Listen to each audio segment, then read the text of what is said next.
Olá, uma boa noite a todos e a todas. Vamos dar início a mais alguns painéis da 8ª Conferência da Advocacia Paranaense da OAB. A Voz da Advocacia Sem Fronteiras. Um evento que abre espaço para debate sobre questões importantes do direito. E pela primeira vez na história, contamos com as conferências prévias em 7 cidades do estado do Paraná. Desde já, agradecemos a participação de todos vocês que enriquecem ainda mais este evento. E para começar, vamos refletir sobre o tema, o sistema OAB.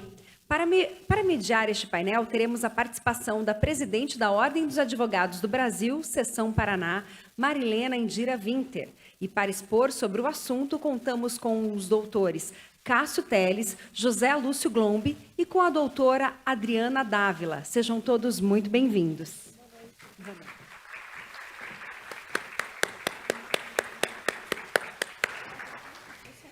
Eu passo a palavra para a doutora Marilena.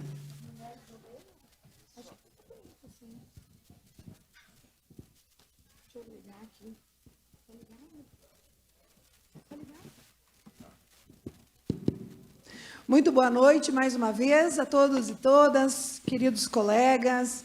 Uma honra estarmos juntos novamente ontem, após a nossa abertura tão emocionante, dias intensos de trabalho hoje, para além de tantos painéis, tantos debates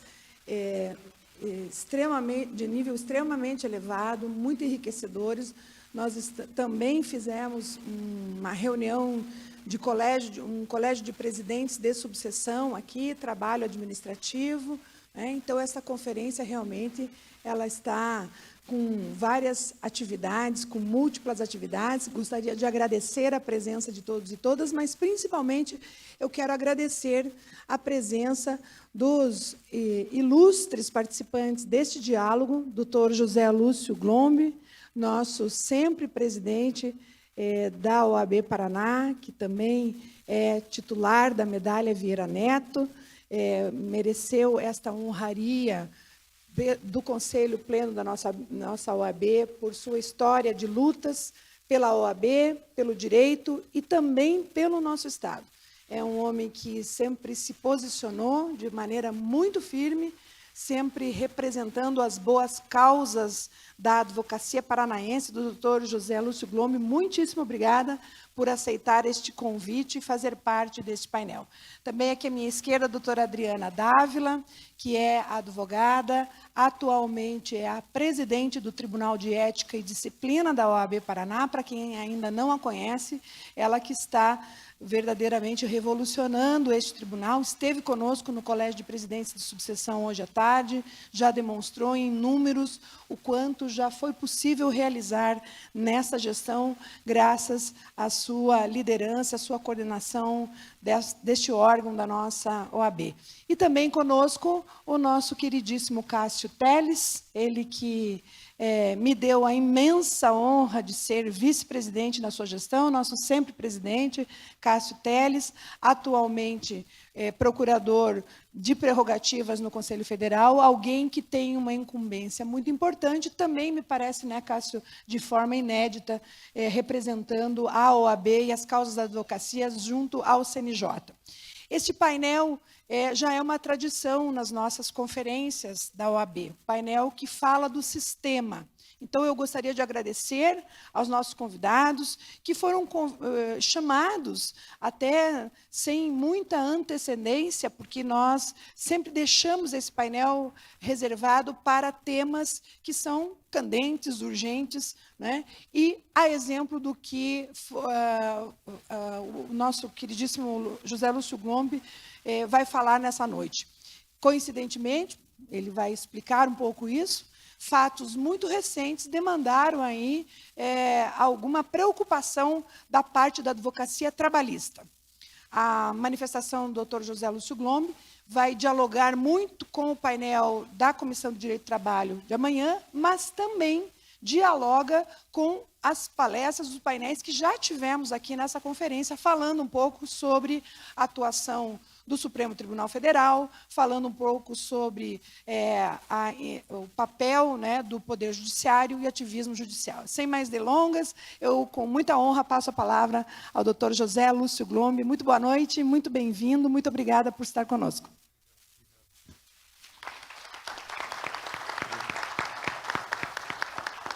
Muito obrigado, Marilena, Adriana, Cássio Teles, meus amigos, colegas, advogadas aqui presentes.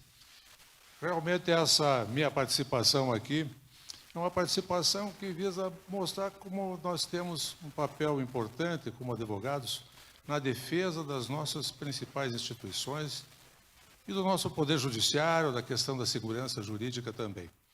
E, coincidentemente, nessa última semana, na sexta-feira passada,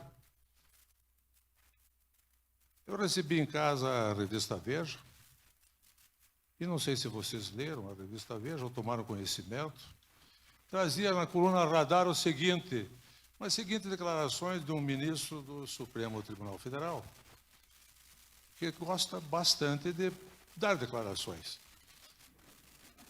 Ele diz o seguinte: a coluna Radar traz as seguintes notícias. Tempo de discórdia. Fustigado pelo Congresso, o Supremo Tribunal Federal também coleciona atritos com a Justiça do Trabalho. Ministros dizem que os juízes trabalhistas ignoram entendimentos do Supremo e, com isso, obrigam a Corte a anular as suas decisões. Trabalho dobrado, outra nota. O fenômeno tem abarrotado o Supremo Tribunal Federal de ações. Segundo o decano Gilmar Mendes, das 4.781 reclamações que aportaram na Corte neste ano, 2.566 são de direito do trabalho. Estão sobrecarregando o Supremo Tribunal Federal, diz Mendes. Por causa dos caprichos da Justiça do Trabalho, diz Mendes, o Supremo Tribunal Federal perde tempo anulando decisões que reconhecem vínculos inexistentes de emprego entre pessoas jurídicas e até entre trabalhadores de aplicativo e plataformas como o Uber. O decano dá um duro recado. Critica juízes que afrontam decisões do Supremo. Abre aspas. O propósito deles, dos juízes, é implementar o bypass dos precedentes do Supremo Tribunal Federal. Um desvio, um contorno da situação. Não deve obediência a nada, à Constituição, aos poderes constituintes ou ao próprio Judiciário. Esse é o pensamento do Gilmar Mendes a propósito de determinados julgamentos que acontecem na Justiça do Trabalho quando acolhem a relação de emprego. Tudo isso tem um começo. Através da ADPF 324, o Supremo Tribunal Federal apreciou a legalidade da súmula 331 do Tribunal Superior do Trabalho, que trata da terceirização. Ao final do julgamento, por maioria, foram vencidos na ocasião o ministro Marco Aurélio, a ministra Rosa Weber, dois expoentes da área trabalhista que foram ao Supremo Tribunal Federal, também o ministro Fachin, que aqui esteve conosco, e o ministro Lewandowski, mas foi aprovada a terceirização indiscriminada de qualquer atividade, inclusive atividade fim. Tudo bem. E eu vou ler para vocês aqui como é que foi o extrato da ata dessa ação de descumprimento de preceito fundamental. Diz assim: o tribunal, no mérito, por maioria e nos termos do voto do relator, que foi o ministro Barroso, julgou procedente o pedido e firmou a seguinte tese. 1. É lícita a terceirização de toda e qualquer atividade, meio ou fim, não se configurando relação de emprego entre a contratante, e o empregado da contratada. Em síntese, há uma empresa que presta serviços e é terceirizada e tem seus empregados. Entre esses empregados e quem toma os serviços não se forma o vínculo de emprego de acordo com essa decisão aqui do Supremo Tribunal Federal. Muito bem. Na discussão dessa matéria, sempre ficou assim, por vários ministros, inclusive o ministro Barroso, ressalvada a necessidade de preservação dos direitos dos empregados, claro, daquela terceirizada que prestava serviço. Então ficou sempre... E até isso mais além, depois de um outro processo que originou um tema chamado o tema de número 725, também isso foi abordado até para o próprio ministro Gilmar Mendes. Eu vou ler aqui para vocês. Deixa eu só achar aqui nas minhas anotações.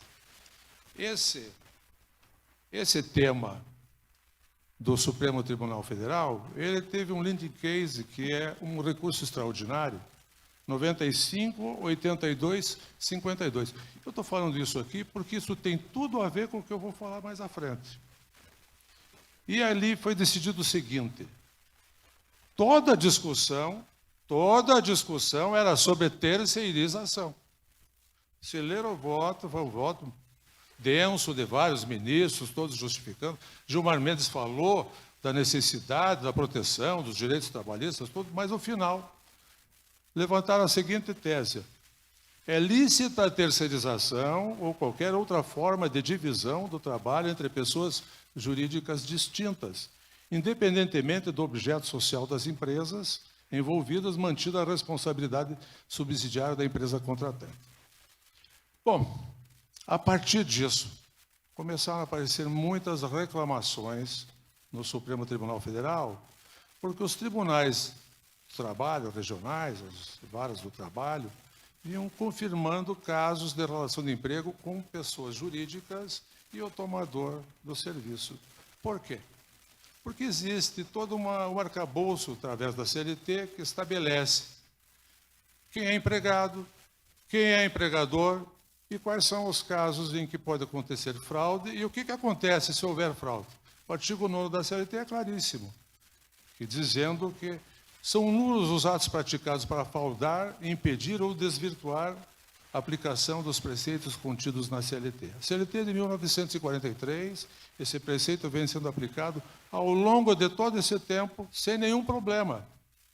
Mas agora, o Supremo Tribunal Federal entende que essa tese, tanto aquela DPF como esse processo, que ele fala que esse leading case que originou esse tema, eles abrangeriam também, poderiam abranger também as pessoas jurídicas e qualquer decisão da Justiça do Trabalho que reconhecesse uma relação de emprego entre alguém que tem, vamos colocar entre aspas, o revestimento da sua forma de contratação como PJ, mas trabalha ali como pessoa física, subordinado. Então, qualquer decisão que a Justiça do Trabalho tenha considerado nula, eles estão aceitando a reclamação, na maior parte das vezes, e determinando o cancelamento dessas decisões. Me ocorreu recentemente um caso que nós tivemos lá no nosso escritório e que me deixou absolutamente indignado. Uma reclamação proposta no Supremo Tribunal Federal, num dia, pela manhã, e cuja decisão ocorreu no dia seguinte, logo, ainda pela manhã, cancelou uma decisão do Tribunal Regional do Trabalho aqui da 9ª Região, que tinha reconhecido a seguinte situação.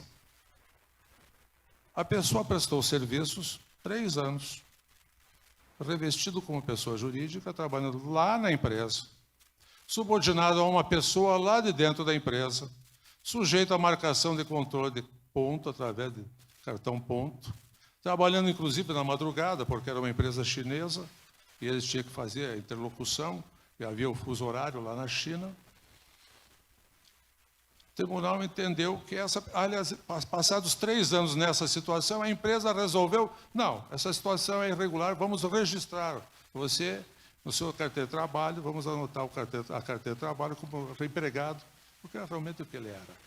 E ele trabalhou mais 12 anos como empregado com a carteira de trabalho registrada. Vejam só o que acontece. Fazendo a mesma coisa, não mudou absolutamente nada, nem o chefe mudou, todos eram as pessoas, exatamente as mesmas pessoas que estavam ali trabalhando lado a lado com ele. Todos os que estavam como PJ passaram a ser empregados.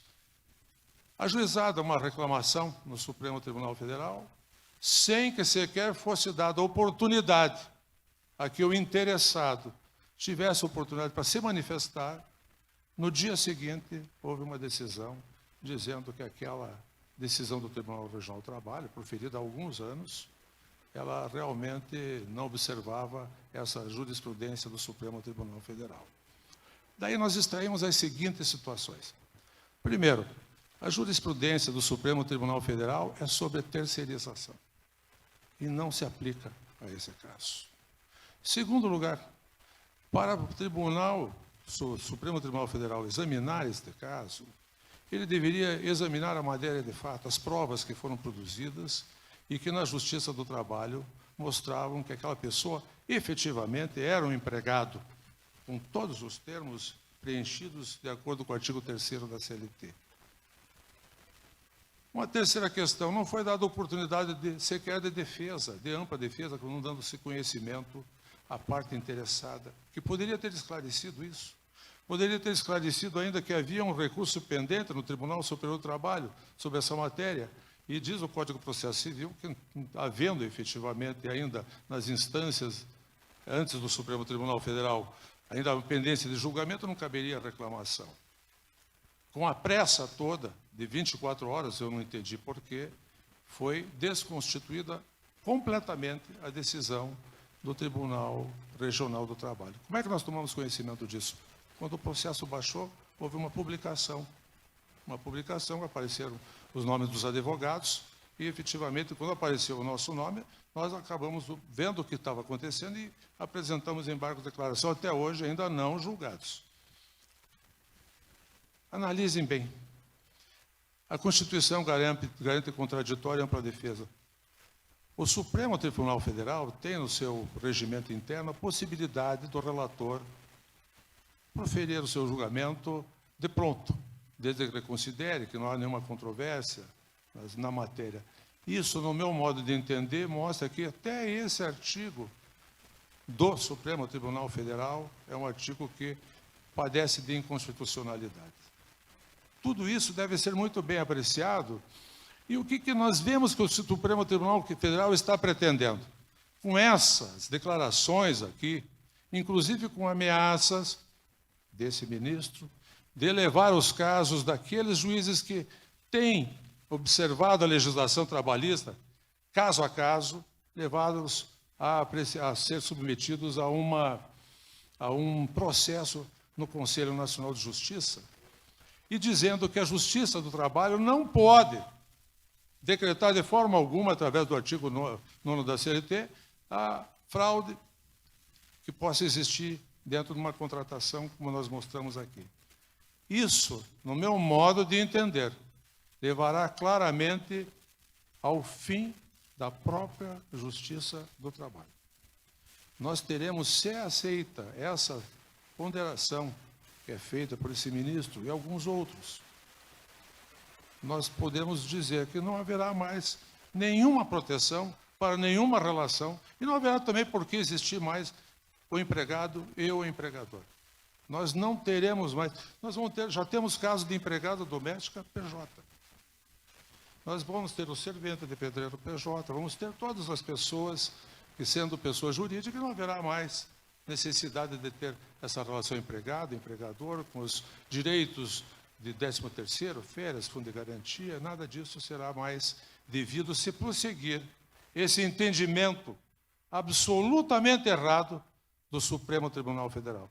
Então, em vez de dizermos assim que tratamos aqui da reclamação no Supremo Tribunal Federal, eu gostaria mais de falar, presidente, nós temos uma reclamação do Supremo Tribunal Federal. Não é? E se alguém tem que estar pensando, falando em bypass, eu acho que ainda está fazendo isso é aquele que se aproveita de um processo para inserir uma tese que sequer foi discutida no processo, que não fosse discutida exclusivamente a terceirização. Então, outras formas de contratação não foram analisadas.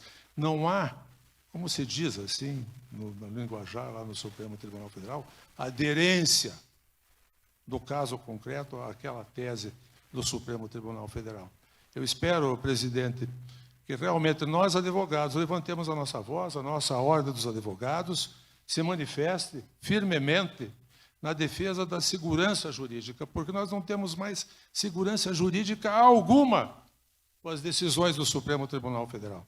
E não é apenas nessas questões de natureza trabalhista.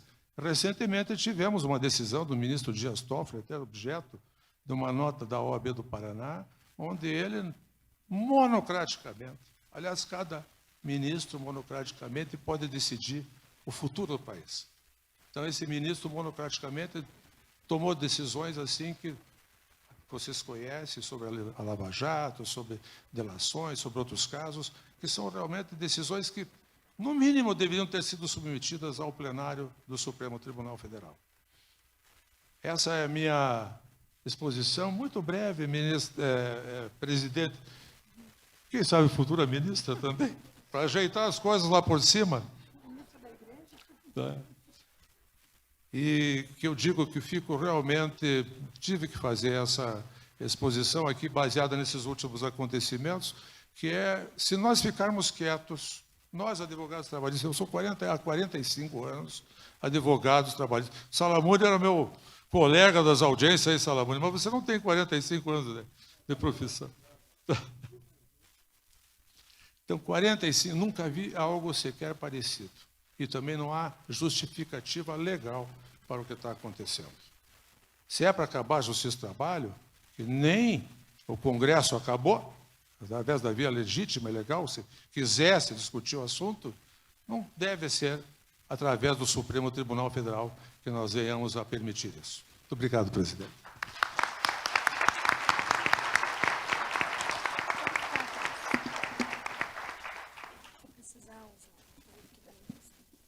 Muito obrigada, presidente José Lúcio Glombe, muito obrigada pela sua manifestação e trouxe aqui assuntos para reflexão. Se nós tivermos um pouquinho de tempo depois, for possível falar também sobre decisões que estão tratando da competência, né? Quer dizer, depois de desconstituir o vínculo, ainda mudando completamente a competência da Justiça do Trabalho, né? Em outros precedentes de outros tribunais. Eu acho que tem 2 minutinhos ali, mas eu acho que eu vou dar sequência aqui. Quer falar já? A competência da Justiça do Trabalho está prevista no artigo 114 da Constituição Federal. Então, os casos que envolvem relações de trabalho são julgados pela Justiça do Trabalho. O Supremo Tribunal Federal quer transferir essa competência. Vocês imaginem dizer que vai ser a Justiça Comum que irá decidir se houve uma fraude na contratação de uma pessoa para a formação de um vínculo de emprego na Justiça, pela legislação trabalhista. Efetivamente, o Supremo Tribunal está completamente equivocado nisso aí. Muito obrigada. E, então, eu gostaria de passar a palavra, nesse momento, ao nosso querido Cássio Telles, que tem enfrentado aí questões também que passam um pouco por temas relacionados ao nosso dia a dia da advocacia, aos obstáculos que somos obrigados a enfrentar, e tem sido aí um grande defensor da advocacia junto ao CNJ. Cássio, muito obrigada também pela tua participação.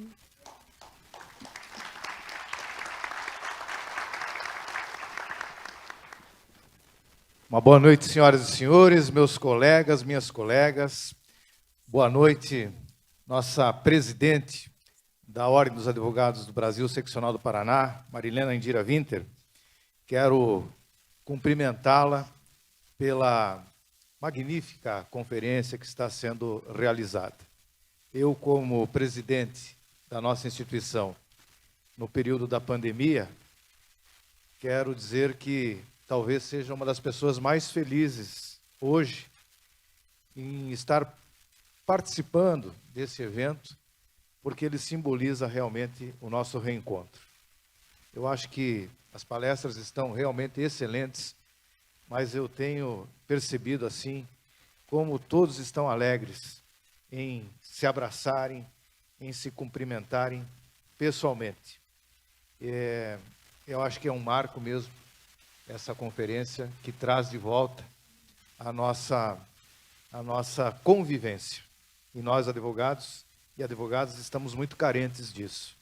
Nós estamos muito no ambiente virtual, no ambiente do processo eletrônico, nós não vamos mais aos fóruns, as audiências são telepresenciais, e nós temos que aproveitar muito mesmo esses momentos de reencontro. Então, parabéns, Marilena, parabéns ao Pereirinha, a Marion, que são os coordenadores executivos, científicos, a todos que estão ajudando aqui a realização dessa conferência. Quero também aqui registrar a alegria de estar ao lado do meu sempre presidente, meu modelo de presidente, José Lúcio Glombe, né?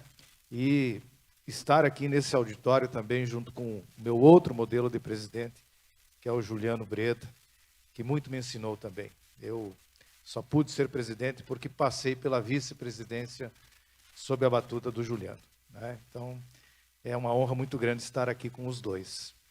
E a minha querida Adriana Dávila, que foi a minha coordenadora da Escola Superior da Advocacia, que interiorizou a escola e que tanto fez no período de pandemia também, trazendo assim novidades e não deixou a escola parar, ajudou muito os nossos colegas também com os nossos cursos telepresenciais, com projetos muito pioneiros, inovadores, como o da mentoria também, né? E tantos outros que foram capitaneados pela Adriana, que era uma incansável. Estava sempre em contato com o nosso pessoal do interior. Eu vejo sempre o carinho que os presidentes têm pela Adriana, porque ela sempre foi muito atenciosa. E quero saudar todos os advogados e advogadas, nossos colegas, na pessoa da minha querida sudoestina, Mônica Franco Bresolim. Está corrigido, né, Mônica? A Mônica que é de Francisco Beltrão. Que hoje eu só saudei lá num painel os de Pato Branco. Então eu falei, vamos saudar Francisco Beltrão aqui, embora seja menor que Pato Branco.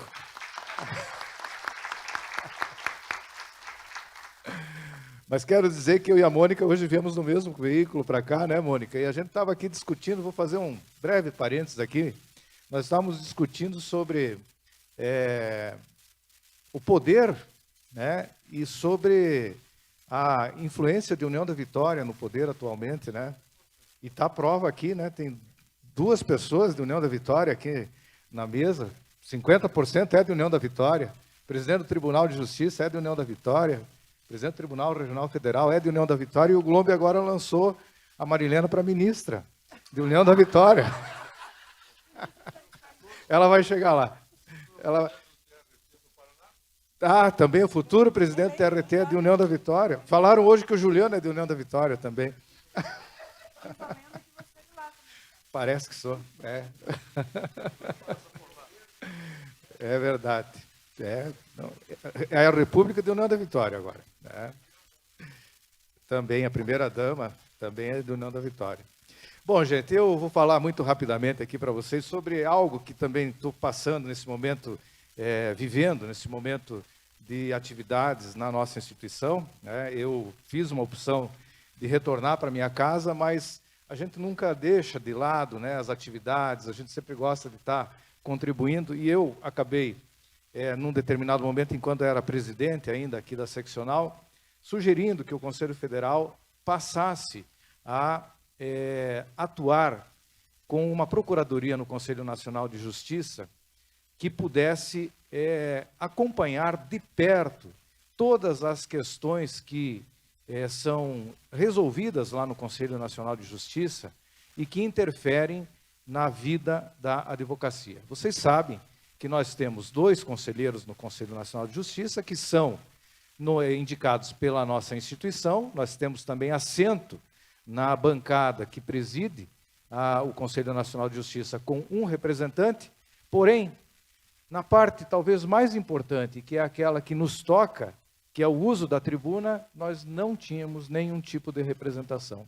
Ao passo que eu sempre via, e daí que surgiu também essa minha sugestão, as associações de magistrados, todas elas, atuando de forma muito frequente e atuante mesmo, lá no CNJ, se posicionando, ocupando a tribuna, defendendo as suas posições, e a ordem ficava realmente à mercê de uma representação. Então, eu estou hoje fazendo esse trabalho de procuradoria no Conselho Nacional de Justiça. Comecei em novembro de 2022 e quero dizer para vocês que, daquilo que vi até agora, eu tenho a convicção que nós não podemos efetivamente abandonar jamais a existência dessa procuradoria. Por quê?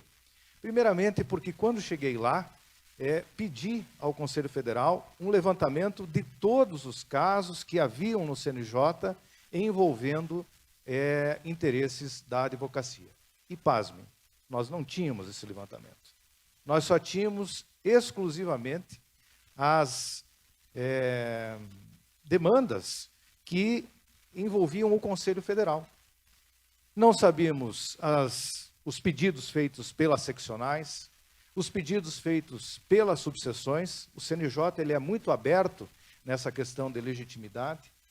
E muito menos, isso ainda estamos trabalhando, os pedidos feitos isoladamente por colegas nossos que, uma vez decididos no Conselho Nacional de Justiça, impactam a vida de todos nós.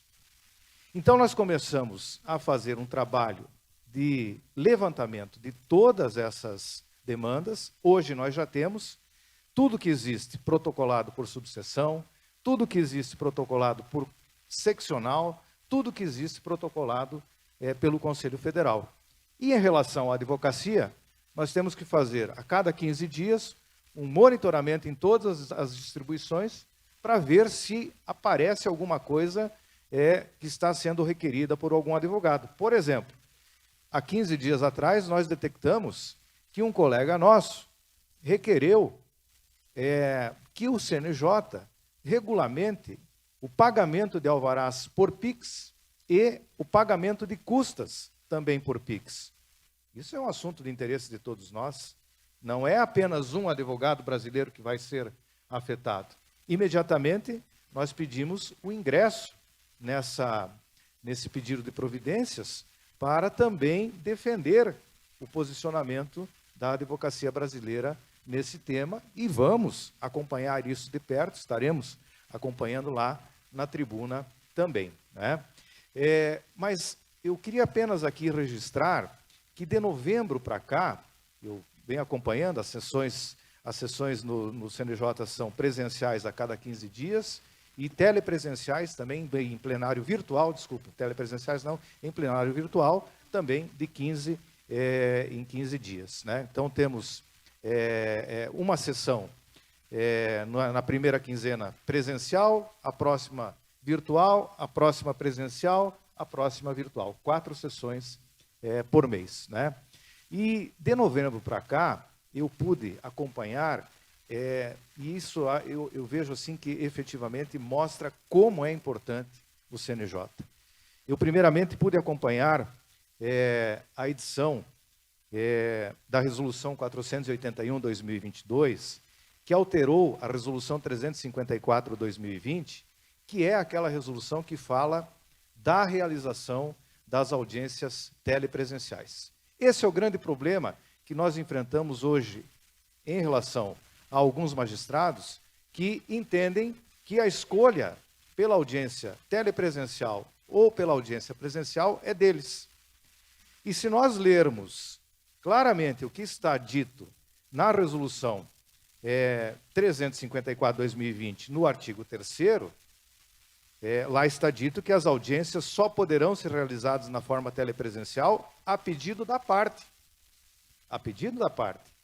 Vejam, essa é uma resolução do CNJ, que a ordem precisa estar constantemente atenta para defender a prerrogativa dos advogados nesse sentido. Ainda há uns 30 dias atrás, tivemos uma situação de Rondônia, onde estava se entendendo que no processo 100% digital, o juiz poderia determinar a audiência presencial e sem qualquer justificativa, caberia ao juiz definir.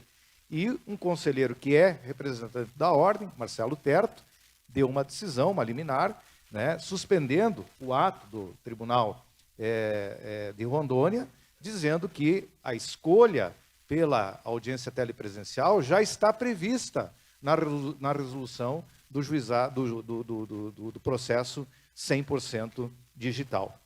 Outra situação que também acompanhei e que também é motivo ainda de algumas decisões equivocadas por parte de alguns magistrados, foi a edição da Recomendação 132 de 2022, que trata da inclusão dos processos na pauta do plenário virtual. Vejam, o CNJ determinou, ou recomendou a todos os tribunais brasileiros que sigam o julgamento, o parâmetro das audiências em plenário, dos julgamentos em plenário virtual adotado pelo STF, mas disse que isso só vale para agravos internos, agravos regimentais e embargos de declaração. Esse é um grande problema. Nós estamos vivendo hoje a tentativa de colocar tudo no plenário virtual, né?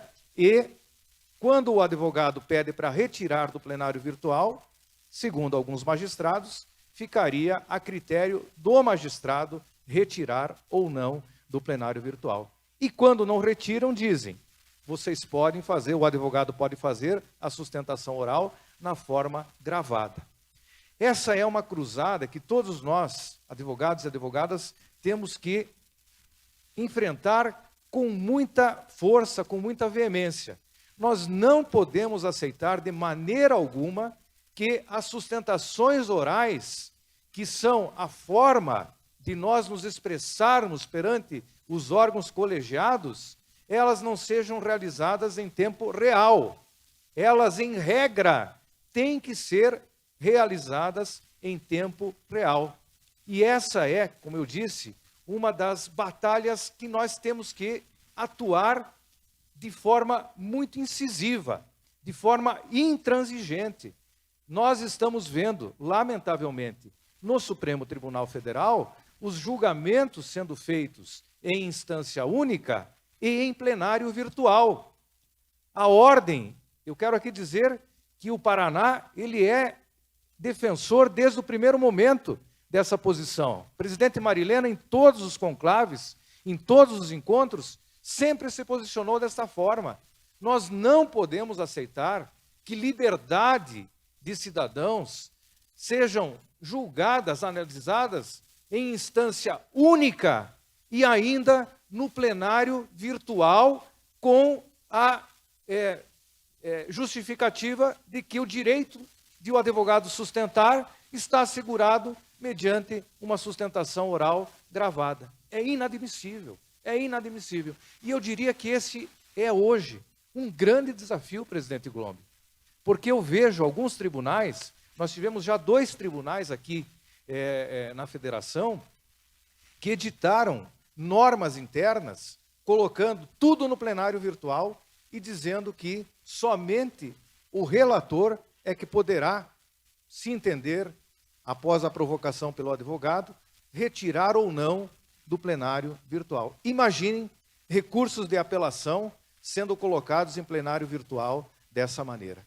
Então, a recomendação 132/2022, ela apenas permite que se coloque em plenário virtual agravo interno, embargos de declaração e agravos regimentais. Agravos regimentais, internos e embargos de declaração, né? Os outros, sendo colocados, o advogado pode pedir a retirada e isto vai para o plenário presencial. Outra grande decisão que eu acompanhei foi a decisão do dia 8 de novembro de 2022, no PCA 2260 de 2022. Eu digo que essa é uma decisão que ela precisa ser muito bem estudada. Nós precisamos olhar os efeitos que ela trouxe para o judiciário brasileiro. Eu acho que nós não assimilamos ainda tudo, né? Porque esta decisão, ela passou a prever a possibilidade do trabalho remoto dos magistrados, né? É a decisão que diz que os juízes devem residir na comarca, eles devem comparecer 3 dias por semana nas unidades judiciárias. Essa decisão disse também que todos os magistrados devem publicar a escala de comparecimento. Isso é algo que nós temos que cobrar, presidente Marilena, a publicidade contínua dessas escalas. Nós precisamos, enquanto advogados, saber os dias em que o juiz estará no fórum. E também, essa decisão disse que nos 2 dias em que o trabalho remoto é realizado, os juízes são obrigados a continuar recebendo os advogados. Essa também é uma cobrança que nós temos que fazer, no sentido de que isso seja efetivo. Eu quero dizer a vocês que a experiência que venho tendo, e acredito que é a da maioria aqui dentro, é que após a pandemia, o contato no ambiente virtual, telepresencial, com os magistrados, ficou mais difícil. Alguns continuam atendendo e atendem muito bem. E aqui nós não podemos generalizar, mas nós estamos enfrentando mais e mais dificuldades. Por exemplo, eu lembro que na pandemia, eu até pedi isso ao presidente Xisto, que fosse disponibilizado o WhatsApp e o endereço eletrônico de todos os gabinetes de magistrados no Paraná. E isso estava na primeira página do tribunal. Se você precisasse contato do WhatsApp do magistrado, muitos colocaram inclusive o WhatsApp pessoal. Eu mesmo liguei para uma desembargadora, achei que estava ligando para o gabinete da desembargadora, e ela me atendeu pessoalmente. Eu vou falar até o nome dela, desembargadora Astrid, né? Eu liguei pensando que estava falando com a assessora, e ela disse: Cássio, sou eu, a desembargadora Astrid, né? E o tribunal colocou isso. Gente, quantos de nós hoje se debatem, né, para falar com o gabinete, com o assessor, porque nós não temos o número do WhatsApp, nós não temos o endereço eletrônico muitas vezes. E isso é uma informação que num ambiente virtualizado precisa estar na primeira página do tribunal. Então, também essa decisão trouxe a novidade do trabalho remoto, mas prevendo que os magistrados devem continuar atendendo os advogados nos dias que não estiverem nos fóruns. Eu acompanhei a gestão da presidente Rosa Weber também. Foi uma gestão assim de muita produtividade. Eu vejo que ela pautou muito o CNJ no sentido de promover políticas de inclusão, né? Nós tivemos, por exemplo, a decisão que passou a prever o Fórum Nacional de Equidade Racial. Tivemos também uma resolução prevendo o julgamento sob perspectiva de gênero. Nós tivemos mais recentemente, no final da gestão dela, uma resolução prevendo também que nas promoções por merecimento haverá a paridade de gênero.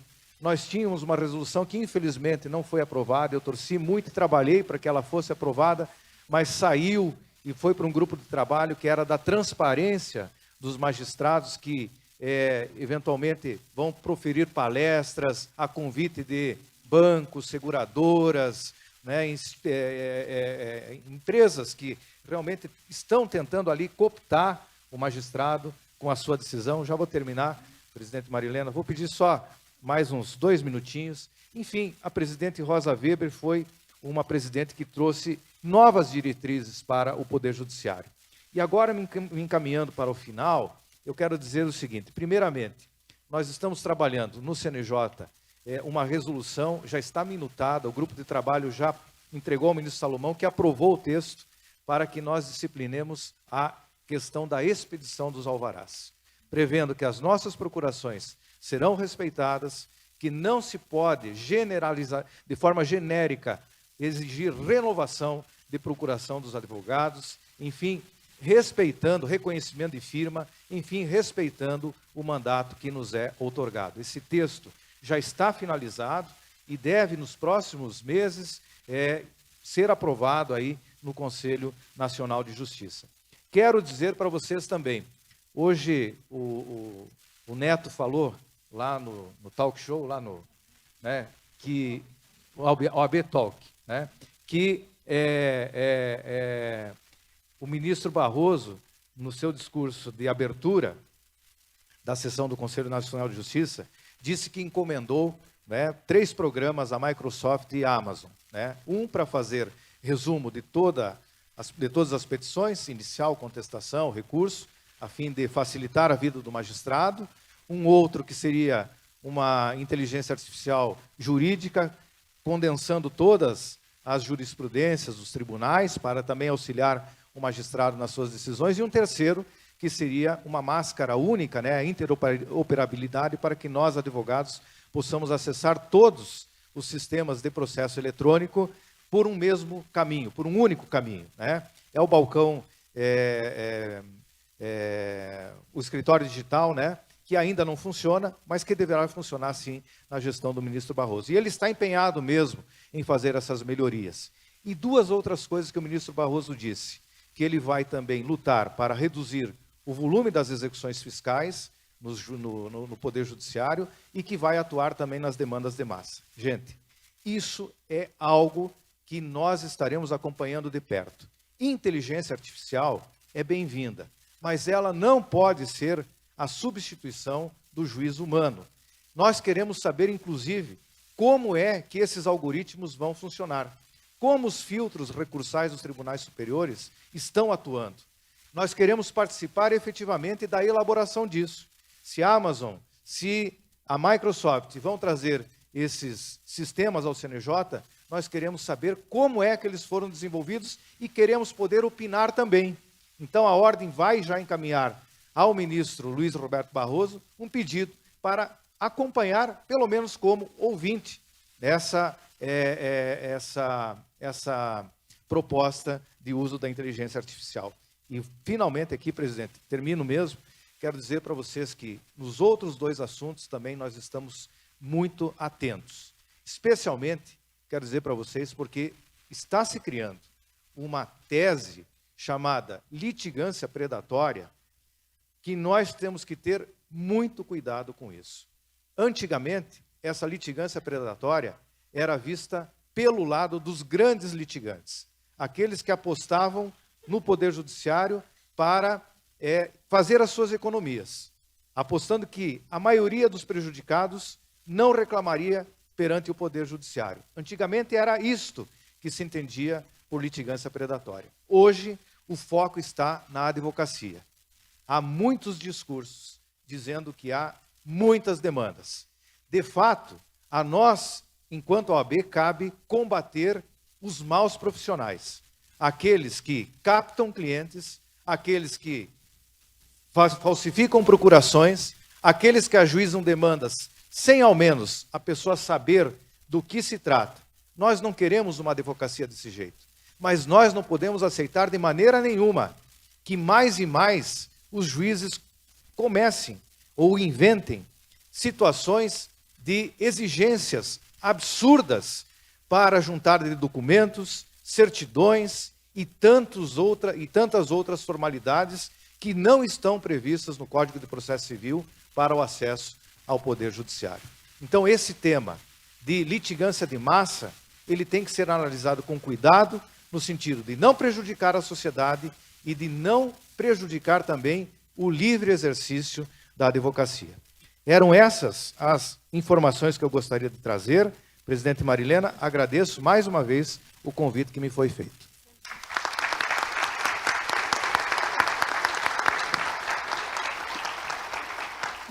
Muitíssimo obrigado. Cássio Telles, não é à toa que você ganhou a alcunha de advogado dos advogados, hein, fazendo um trabalho agora no CNJ. E queria dizer também que essa vinculação sua com os nossos representantes, conselheiros da OAB no CNJ, também abre as portas para um diálogo muito próximo das seccionais. Nós temos portas abertas sempre para conversar com os conselheiros, graças a um trabalho que vocês vêm fazendo no Conselho.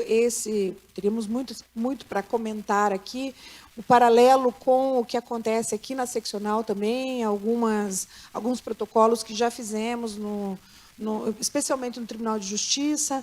São várias questões, acho que nós podemos abrir até um diálogo sobre isso para o futuro. Obrigada, Cássio. Em face do adiantado da hora, eu queria apenas fazer esse registro que o Tribunal de Justiça do Paraná já nos chamou, assim como a Justiça Federal também nos chamou, para tratar desse tema da litigância predatória, Glombe, e nos posicionamos nesse sentido de dizer que vemos com cautela, com preocupação. Já foi trazido ao Colégio de Presidentes esse tema também. No começo se falava, inclusive, em advocacia predatória, expressão que, de pronto, né, nos rebelamos aí, que não pode ser tratado dessa forma, mas que temos que ter muito cuidado com a questão, por exemplo, no âmbito do direito do consumidor. O professor Carlos Effing, inclusive, foi um grande representante nosso na audiência pública lá realizada. Mas, em face do adiantado da hora, nosso painel começou um pouquinho atrasado, vejo que já estão aqui os conferencistas da próxima fala. Eu, de imediato, passo a palavra para a doutora Adriana Dávila para fechar esse ciclo de diálogo que começa com essa demanda da Justiça do Trabalho e de ponderações que amanhã certamente serão tratadas no painel de Direito do Trabalho em relação com o STF, e concluímos falando um pouco também de responsabilidade dos advogados, Cássio, falando sobre ética e o Tribunal de Ética e Disciplina. Doutora Adriana, muito obrigada. Muito obrigada, senhora presidente, Marilena Indira Winter. Para mim é uma honra estar ladeada dos amigos e também presidentes, doutor José Lúcio Glombe, doutor Cássio, doutor Juliano Breda, e tantos amigos que vejo daqui. E, por vezes, pensamos, vamos falar em público, né? Quando tem amigos é mais fácil. Na verdade, não, a nossa responsabilidade aumenta, porque não queremos decepcionar os amigos que vieram nos ver. Obrigada a cada um que tem participado conosco dessa conferência extraordinária, a 8ª Conferência da Advocacia, um reencontro. A gente tenta chegar nas salas para presenciar as palestras, senhora presidente, mas são tantos abraços que, por vezes, ficamos presos no corredor para mais um aperto, porque, afinal de contas, ficamos muito tempo sem nos vermos. Além de estar ao lado e já ser uma alegria falar sobre ética, então, é algo sensacional. O que me pediram para falar é ética e atualidade. E eu fico pensando, o que podemos falar sobre ética e atualidade, além de tudo que já temos nos preocupado e nos aborrecido diariamente com esse tema. Todos nós, invariavelmente, jovens, mais maduros, todos temos sido extremamente lesados e incomodados com a falta de ética que está espalhada em vários locais da nossa sociedade e também, infelizmente, temos enfrentado situações difíceis na advocacia. Mas eu começo afirmando, de uma forma até mais propositiva e otimista, de que dos 8.000 processos que nós temos no Tribunal de Ética, o número é redondo para facilitar a memória e a conta, apenas metade acaba sendo julgado procedente ou parcialmente procedente. Isso significa que também a advocacia está protegida pelo tribunal, e é importante, quando falamos de tribunal, porque não raras vezes a sociedade entende que o Tribunal de Ética nada faz e apenas protege seus pares. E os advogados, por sua vez, entendem que o tribunal exagera e eventualmente persegue profissionais do direito. Nenhuma das duas afirmações são verdadeiras. Nós trabalhamos com muita preocupação em atuarmos com um cuidado extremo para não cometermos erros, não colocarmos nenhum advogado numa situação difícil. E muitas vezes a participação de advogados espalhados pelo Paraná todo faz com que nós tenhamos a condição de ser julgados não apenas pelos nossos pares, mas por aqueles que vivem a mesma temperatura e pressão que nós estamos inseridos. Porque uma coisa é nós atuarmos numa capital onde muitas nem se conhecem. Outra coisa é você atuar numa cidade do interior onde todos se conhecem. E não raras vezes nós sabemos exatamente com quem estamos lidando e com quem estamos falando. A advocacia, ela tem imensas nuances. Ora, nós temos que respeitar o sigilo. Ora, nós temos que ser transparentes. E parece simples, mas não é. O quanto devemos ter a transparência, especialmente com relação a nossos clientes. Não raras vezes nos deparamos com algumas decisões ali no tribunal em que o advogado vem e diz, eu prestei toda e qualquer informação, eu falava com o cliente, eu mandava mensagem, eu não devo absolutamente nada no que diz respeito ao dever de informação. E então, eu peço a cada um dos senhores agora que por alguns minutos se coloquem na condição de julgador, porque afinal de contas todos nós advogados somos os primeiros juízes da causa sempre. Então vem a parte, representante diz, o advogado não me avisou dos riscos da demanda e agora eu estou perdendo o meu patrimônio, sou uma pessoa humilde e eventualmente vou ficar sem ter o que comer. Tamanha a surpresa que levei depois de uma ação que acabou não tendo o êxito desejado. Chegamos na audiência de instrução, ouvidas as partes, representante e representado, ambos reconhecem que houve sim a informação, e aqui eu provoco a todos vocês, porque a informação pelo colega foi dada da seguinte forma, volto a dizer, para uma pessoa leiga e bastante simples. A ação tem bastante chance de êxito, tem uma boa chance de êxito, nós temos só que tomar alguns cuidados, porque existem decisões contrárias e, eventualmente, nós temos o risco de uma sucumbência. A parte não entendeu nada, mas o colega, sim, se nós olharmos tecnicamente, respeitou o dever da informação. E aí, como é que fazemos para julgar? É muito difícil, porque ao mesmo tempo em que nós temos que aplicar a legislação, nós também temos que entender a vivência das pessoas e das partes. Não é tão simples assim. Aliás, é uma das missões mais difíceis que nós temos enfrentado. Aplicar a justiça em situações como esta. Além de tudo isso, nós temos que tomar um cuidado enorme. O doutor Cássio falou sobre estarmos afastados. Muitos de nós, advogados, estamos sozinhos nos nossos escritórios. Alguns estão advogando em casa. Nós acabamos não tendo mais a vivência dos fóruns, não temos mais oportunidade de aprender com mentores que normalmente nos encaminham, nos ensinam e nos orientam. Nós, além de tudo isso, e eu preciso dizer, embora não tenha a ver com ética, mas nós estamos na correria do dia a dia, tentando ganhar a vida, trabalhando gratuitamente para o Poder Judiciário. Nós temos que cadastrar processos, nós temos que autuar processos, nós temos que juntar peças processuais. Os mais maduros vão lembrar que até pouco tempo atrás era um bocadinho diferente. Nós tínhamos tempo para estudar, conviver e aprender. Ganhar estofo para uma atuação e vida dignas. A intenção, eu volto aqui, não é execrar o que nós temos hoje, e nem tampouco a inteligência artificial ou as redes sociais, mas a intenção é criar uma provocação para que nós olhemos e até façamos um cálculo, né? A maioria dos telefones permite isso. Quanto tempo nós temos gastos nessas redes e quanto tempo nós temos dedicado ao estudo efetivamente do direito, do processo disciplinar? Dias atrás eu vi um colega na OAB que brincou, eu não tenho mais Instagram, eu desliguei, eu saí porque eu não quero mais perder tempo no Instagram, porque eu gastava horas a fio e não tinha mais tempo para coisas particulares e para minha família.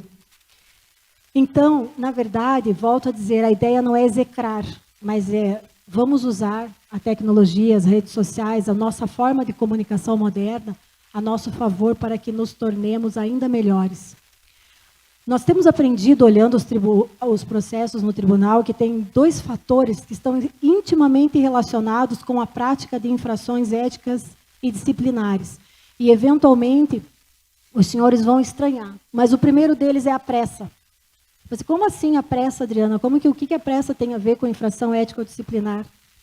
E eu já antecipo. Nós estamos com tanta pressa que nós não temos tempo de avaliar nossas ações com calma, nós não temos tempo de estudar, e muitas vezes nós praticamos a desídia profissional, que, aliás, é uma infração ética, porque estamos tomados por uma correria e somos jogados num turbilhão de emoções e de dificuldades para sobrevivermos aos dias atuais.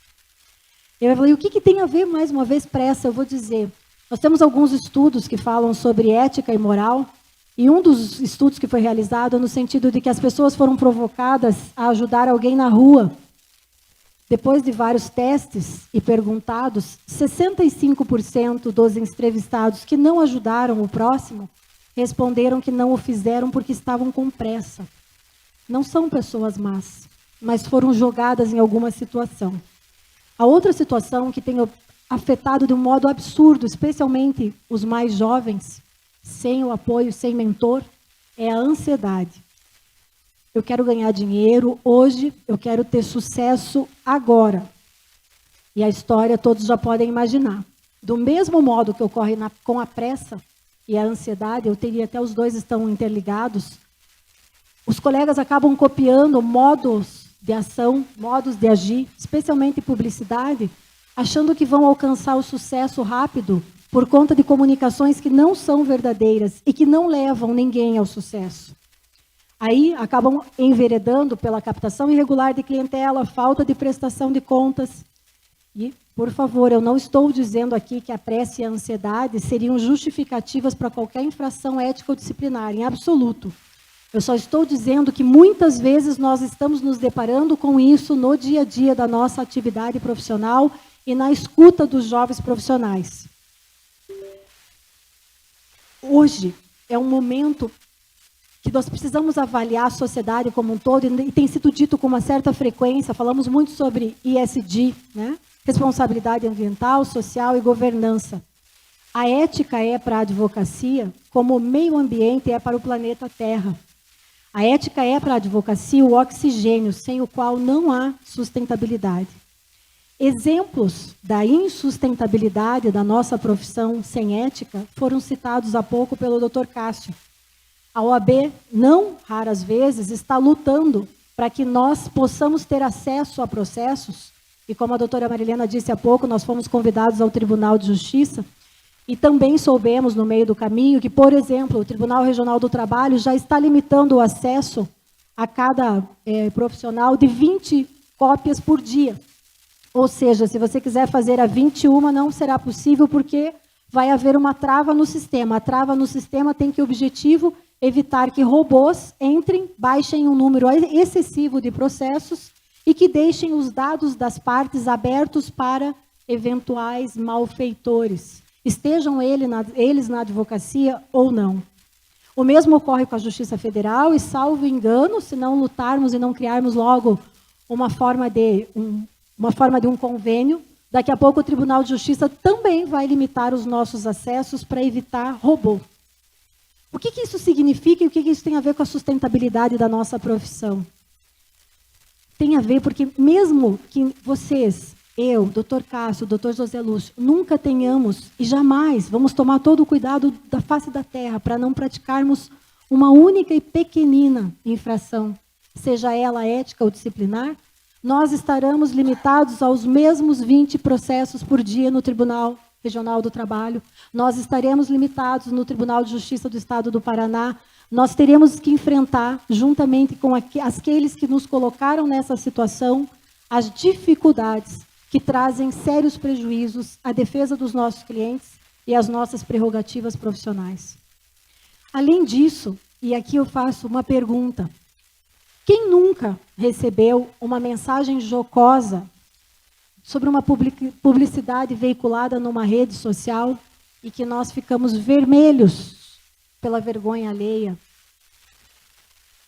É uma situação difícil. Eu volto a dizer, ética para nós é como o oxigênio. Se todos não zelarmos por ela, ficaremos com pouco ou quase nada de ar para atuarmos profissionalmente. A boa notícia, embora todos esses desafios que exigem a nossa atenção contínua, é que na OAB Paraná, no Tribunal de Ética da Ordem dos Advogados do Brasil, Seccional do Paraná, dos mais de 85 mil advogados inscritos e ativos, nós temos pouco mais de 3 mil advogados representados, dos quais 2 mil sequer cometeram uma infração ética ou disciplinar. E aqui eu faço um parênteses, sequer cometeram, e por isso as representações são julgadas improcedentes. E eu faço um apelo à advocacia, confiem no Tribunal de Ética, vocês serão protegidos na hipótese de não ter praticado nenhuma infração. Em resumo, se nós considerarmos o número de advogados inscritos e atuantes com o número de advogados sancionados pelo nosso órgão de classe, é de clareza solar que menos de 1,7% dos advogados paranaenses desrespeitaram de alguma forma o nosso Código de Ética ou o Estatuto. E não se diga, eu digo desde logo, que isso é uma proteção do tribunal, porque não é. De fato, nós precisamos da proteção e nós precisamos cuidar da ética profissional diariamente, porque sem ela todos sucumbiremos. Para concluir, e é importante que todos saibam também, nós temos uma estrutura no Tribunal de Ética, que inclusive eu mesma, depois de ter figurado por muito tempo como julgadora de uma das turmas, enxergava apenas um pedacinho do filme, nós temos mais de 1.100 pessoas trabalhando em prol da ética no estado do Paraná. Dentre essas 1.100 pessoas, nós temos 500 e tantos conselheiros subseccionais que trabalham na fase de instrução processual. Temos 140 julgadores, temos instrutores voluntários, temos os instrutores que são colaboradores contratados pela ordem, temos os advogados dativos.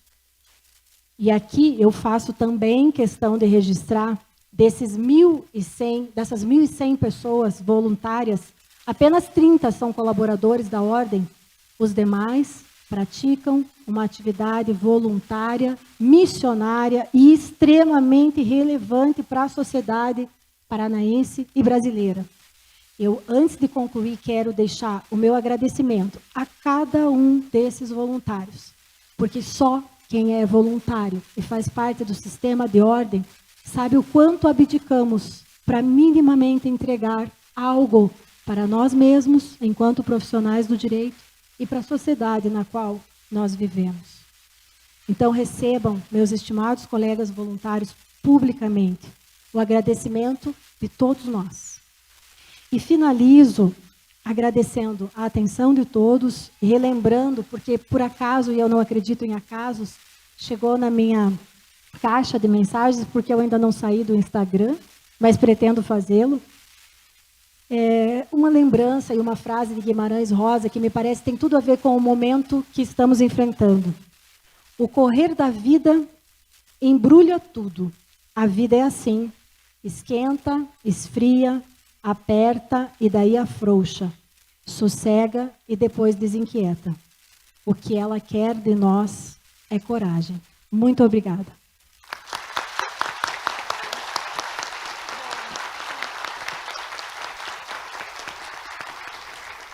Muito obrigada, doutora Adriana Dávila. Terminou um pouquinho antes do tempo dela, então vou fazer aqui o encerramento, o fechamento desse painel. Ontem nós ouvimos a magnífica palestra do ministro Fachin, ouvimos também a fala do presidente do Tribunal de Justiça, mas de todo o contexto da abertura da nossa conferência, de tudo que se ouviu hoje, há talvez uma unidade em tudo que é o papel fundamental da advocacia na sustentação do Estado de Direito e na evolução para o Estado democrático de direito ao longo de todo esse tempo. Então, este painel dedicado ao sistema OAB reforça a necessidade do fortalecimento da advocacia, o sistema OAB.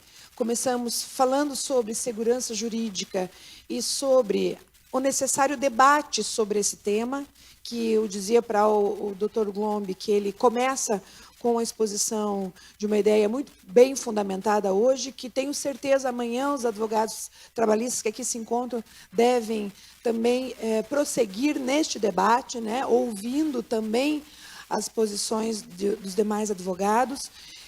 Passa pelas considerações do Cássio Teles, que fez aqui um apanhado bastante interessante e amplo de tudo aquilo que a advocacia, especialmente a OAB, através da Procuradoria, tem acompanhado no que diz respeito, inclusive, a este tempo de transição que nós vivemos, né, de um mundo tecnológico, em que ainda não estão sedimentadas quais são as melhores escolhas, não há como prever isso, mas que, de qualquer forma, temos que nos adaptar.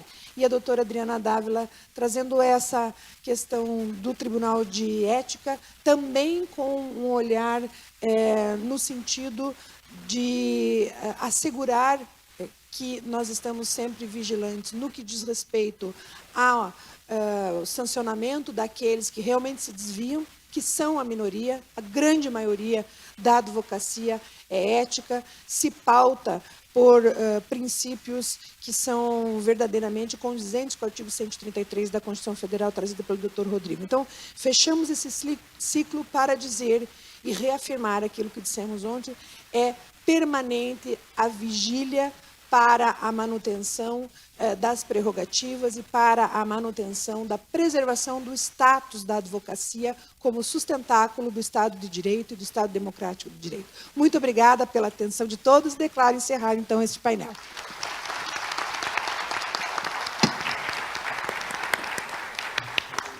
Muito obrigada a todos pela participação.